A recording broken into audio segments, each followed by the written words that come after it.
estamos en el living de vuelta estrenando silloncitos, así que nada, hoy van a conocer este nuevo espacio que hoy les contaba Pau.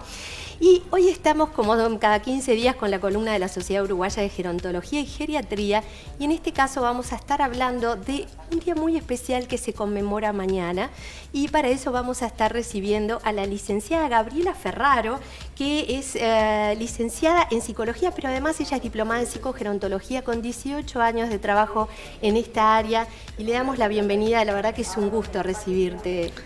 Bueno, muchísimas gracias, muy buenas tardes para toda la audiencia, y bueno, este es un tema muy importante para trabajar porque es un tema multifactorial y que afecta a muchas personas. Entonces me parece que le damos la bienvenida a ustedes también, y muchas gracias por este espacio. Sí, sin duda, fuimos encontrando, a medida que vamos avanzando con ustedes, la verdad que vamos encontrando distintos temas, también la audiencia nos plantea cosas, y hoy vamos a hablar de qué se conmemora mañana, y no digo celebrar porque lamentablemente tenemos una situación en el mundo, porque esto lo decide Naciones Unidas y es una realidad que pasa en el mundo. Contanos qué se conmemora mañana y por qué. Se empezó a detectar más o menos desde 1996 la Organización Mundial de la Salud, que en realidad el tema de la violencia implicaba un tema de salud. Se empezó a trabajar, se hicieron estudios, en el 2001 INPEA estuvo trabajando sobre todo lo que era el tema de la violencia, cómo era percibida por las personas mayores, y se vio en algunos casos que, bueno, que el respeto era, dentro del resultado de esa investigación, una de las cosas que más era planteado por las personas mayores.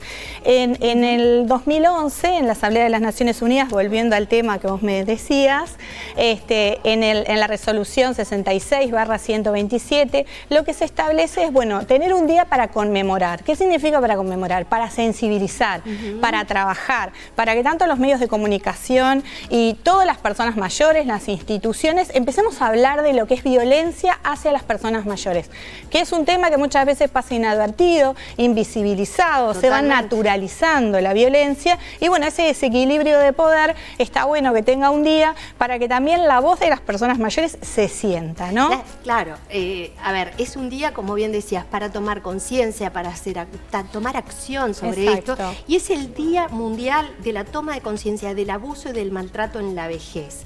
Y acá hablamos de abuso y maltrato, y quisiera que nos definas un poquito estos términos para poder identificar de qué hablamos cuando nos referimos a este tema. Claro, estamos hablando de una acción que puede ser única o repetida, que vulnera de alguna forma los derechos de las personas mayores, que le genera una situación de angustia a esa persona mayor, y bueno, esa acción puede ser con intención o también puede ser sin intención, y que se genera en una relación de confianza.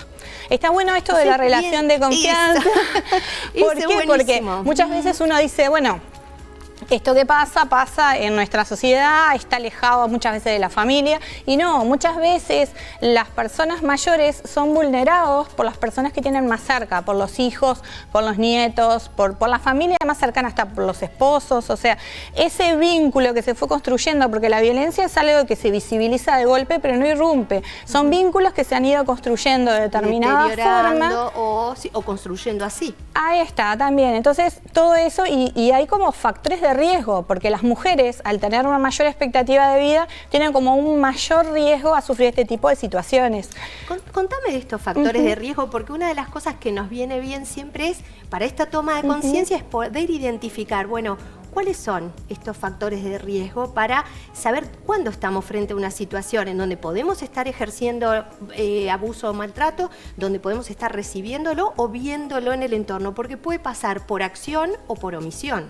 Claro, sí, totalmente. En realidad es como veníamos, el género está como pautando de alguna forma la línea de mayor vulnerabilidad, si se quiere, las personas mayores, las personas viudas que están solas, el tema de la soledad, que también lo estuvimos conversando en el tema de la pandemia. ¿Qué pasó en pandemia? Claro, hubo más soledad, y ahí... Claro, el tema del factor de protección es la socialización. En la medida que la persona mayor socializa, se encuentra con el otro, se comunica, genera una red, un entramado que es protector. Entonces, en la pandemia lo que ha pasado es que muchas veces la persona mayor está sola, o también lo que ha pasado es que se lo sobreprotege, ¿no? De alguna forma le dicen, bueno, mira, vamos a cuidarte, entonces en ese cuidado, de alguna forma se le dice, bueno, quédate quietito acá, no te muevas, no salgas. Entonces, ¿qué pasa? La persona mayor se queda sola, de alguna forma también no se mueve tanto porque no hace las cosas que podría hacer. Porque lo importante es, a medida que envejecemos hay cosas que no podemos hacer, pero hay cosas que podemos hacer. Entonces sigamos habilitando las cosas que podemos hacer con ayuda, con acompañamiento, pero no dejemos de hacerle todo, porque a veces cuando sobreprotegemos mucho lo que hacemos es vulnerar. Debilitamos. Claro, lo anulamos. Y decime otra cosa, hay también una forma de aviso, hablando de las formas de abuso que tiene que ver con lo patrimonial. Sí. Y contanos un poquito de esto, porque pasa mucho. Claro, hay varios tipos de abusos y entre eso lo que vos estabas hablando es el patrimonial, ¿no? Es que la persona que está con capacidades para manejar su dinero no puede de alguna forma hacer uso de su dinero, eso por un lado. Y por el otro también surgen ceder el poder, porque estamos hablando que la violencia siempre es un desequilibrio, es un desbalance de poder, en el cual la persona mayor, bueno, confía en determinadas cosas y bueno, termina siendo vulnerado en sus cosas, ¿no? En sus derechos. En su propiedad, en sus recursos, y terminan dependiendo o terminan sin nada. También pasa, o metiéndose en préstamos para tratar de solucionar determinada situación que no es de él, sino que intenta solucionar o ayudar a otra persona. Después el préstamo también de alguna forma no es retribuido, entonces esa persona queda endeudada. Exactamente. O sea. Y después también puede pasar que la persona sea de alguna forma abandonada. No es que le estén ejerciendo una violencia, pero sí esto de la omisión, ¿verdad? Y ahí de pronto desde afuera podemos llegar a ver situaciones en los mayores también que los vemos en un estado de vulnerabilidad y que ahí también deberíamos ver cómo recurrir a apoyos. Claro, está el tema del cuidado también, ¿no? Esto está como muy ligado de la mano de que estábamos hablando, bueno, que eran factores de riesgo, no te quiero sacar del tema, pero está como medio de la mano. Claro, es que el adulto mayor en algunas ocasiones puede tener declinación funcional o declinación cognitiva. Eso lleva a que tenga que tener un cuidador principal. Ese cuidador, si no se cuida, que yo vi los programas de ustedes que ya estuvieron trabajando sobre el cuidado del cuidador, el cuidador se va desgastando y puede tener el síndrome de burnout. Entonces, en ese síndrome lo que hace es que el cuidador de alguna forma no tenga la suficiente empatía o que no pueda cuidarse él y menos cuidar a otra persona con deterioro. Entonces, ahí se pueden generar algunas situaciones en las cuales los derechos de las personas mayores estén como de alguna forma vulnerados. Perfecto. Hablabas hoy de algún factor de protección como esto de mantener, o sea, salir del aislamiento, socializar. ¿Cuáles son otros factores de protección para que del otro lado también podamos ver cómo empoderarnos nosotros como personas mayores o a nuestros mayores en el entorno, ayudarlos en ese sentido? Yo creo que lo más importante es construir nuestro envejecimiento. Nosotros no nos damos cuenta que estamos envejeciendo. Desde que yo entré al canal estoy un poquito más vieja y vamos a estar un poquito más viejos cuando terminemos esta nota. Y creo que el público tampoco es consciente muchas veces de que estamos envejeciendo. Entonces, lo importante es cuidarnos a nosotros para que en día de mañana, cuando nosotros seamos personas mayores, estemos construyendo ese envejecimiento. No solo desde la salud, desde la actividad, sino también desde nuestra autoestima, sentirnos bien, querernos. Si nosotros nos queremos, cuando pasan estas situaciones que se invisibilizan o cuando alguien nos trata mal, enseguida nos damos cuenta, porque nosotros nos queremos a nosotros mismos. Y las personas mayores de alguna forma tienen que empezar a autorrealizarse, a dedicarse tiempo para ellos, a incursionar en otras actividades que no hicieron durante toda su vida porque estuvieron ocupados cumpliendo otros roles, por ejemplo, y bueno, y empezar a socializar, y muchas veces es lo que te decía, un factor protector, estar con los pares, y quiero citar a Perla, que Perla nos está escuchando, que Perla decía, en esta pandemia estuve mucho tiempo con la risa guardada acá, y ahora que empecé a juntarme, a socializar con otros pares, digamos, tengo toda esa risa que pude sacar. Entonces, bueno, es el factor protector. Y otra cosa que quiero decir es la soledad. muchas veces el sentirse solo en esa situación genera que la persona no sepa para dónde ir. Entonces hay dispositivos a nivel del Estado, a nivel del MIDES, a nivel de las ONG, por ejemplo SICAM, que trabajan específicamente para orientar, para asesorar con equipos técnicos. Sabés que hemos estado pasando en el Zócalo datos de contacto, incluso pueden ir a accionesmayores@mides.gov.uy y desde un mail desde allí consultar. También hay un formulario en línea, ¿verdad?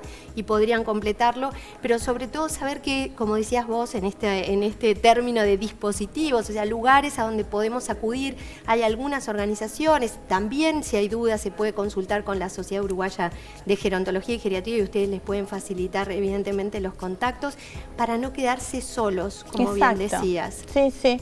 Y cada vez hay más lugares en donde se puede participar de actividades, animarse, ¿verdad?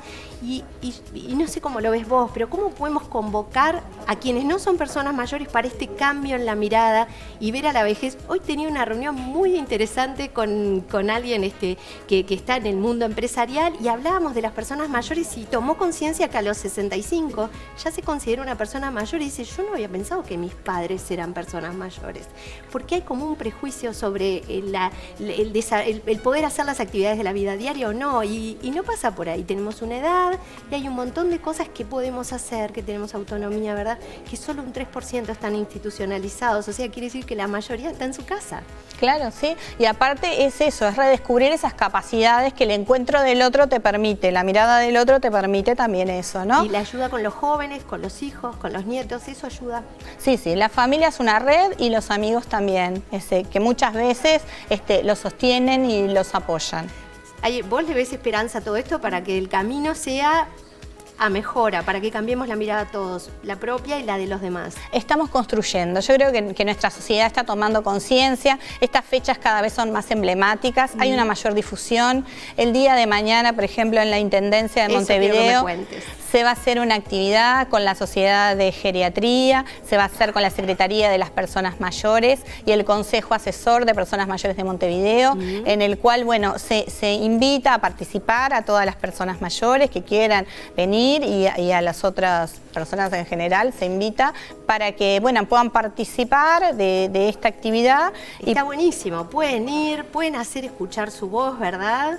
3 de la tarde, Salón Azul de la Intendencia de Montevideo, corregime. Sí, sí, no, perfecto. Sí. 3 de la tarde, están convocados porque la verdad que tener la oportunidad de hacer sentir su voz, pero también enterarse de qué está pasando. 3 de la tarde, si el clima sigue así, no va a estar tan mal, nos abrigamos. Y salir a defender los derechos de las personas mayores, los propios, y si hay gente involucrada alrededor y es más joven, también convocarlos, ¿verdad?, a que se sumen a esta propuesta.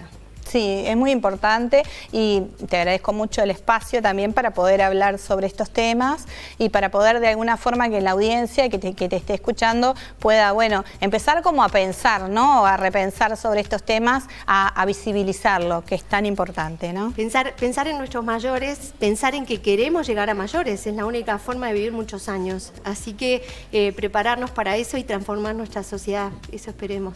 Esperemos que sí. Estamos trabajando en eso, así que apostemos a que sí. Muchas gracias, Gabriela. Ha sido un placer tenerte con nosotros. Los esperamos en 15 días con otro tema y les deseamos lo mejor mañana. Muchas gracias.